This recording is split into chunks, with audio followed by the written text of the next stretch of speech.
Patients who have survived an organ transplant say they have looked death in the eye and overcome the battle. But the patients on the list, it's a double-edged sword, not wanting to feel any more pain while at the same time hoping to be sick enough to get that organ.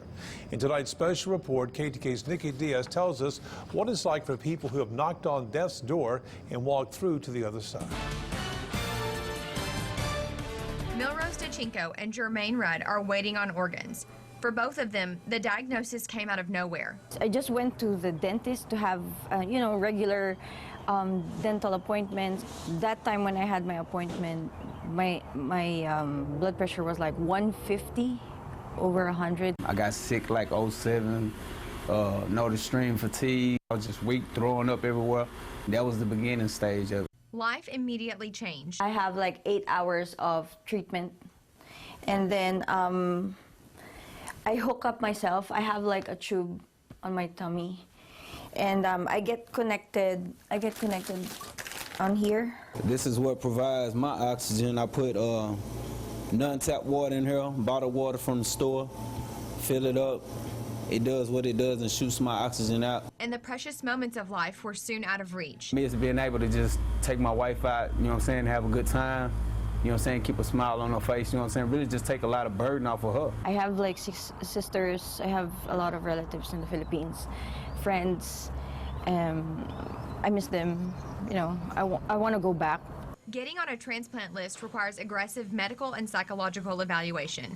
One life being taken to give to another often becomes a mental battle. In the best case scenario, patients have a living donor, which is an incredible life-saving gift. If you can get a kidney from a loved one, a friend, someone from church, that's a beautiful thing, and it's the best way to go. For others, you are benefiting from a tragedy. There's no way around it. So in the meantime, they'll keep waiting. Be a donor. I mean, because you never know, one day you may need that organ, like I am to this day. I mean, when I first got my license, I looked at it like an organ donor. What is that? You know, here it is 20-some years later. Now I'm that person that needs that organ. It wasn't that long ago that Miss Carolyn Bussey was in their shoes.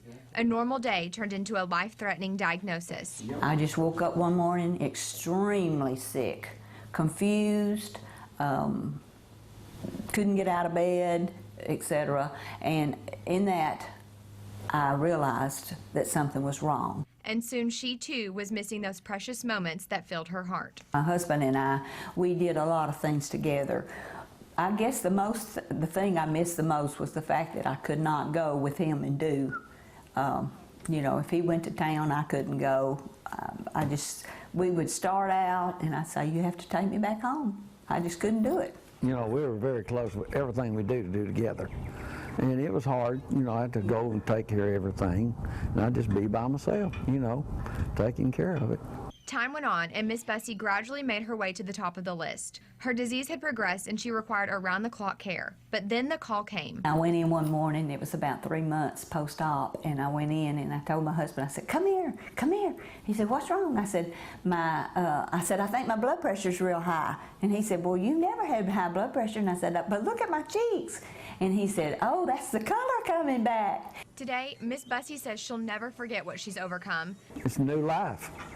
New life, Of course, we had a great life before, up till 13, and then it just went, really bad, and we just held together. And she says she always stops to smell the roses. Great 49 years, and hopefully a few more, a lot more. Nikki Diaz, KETK News.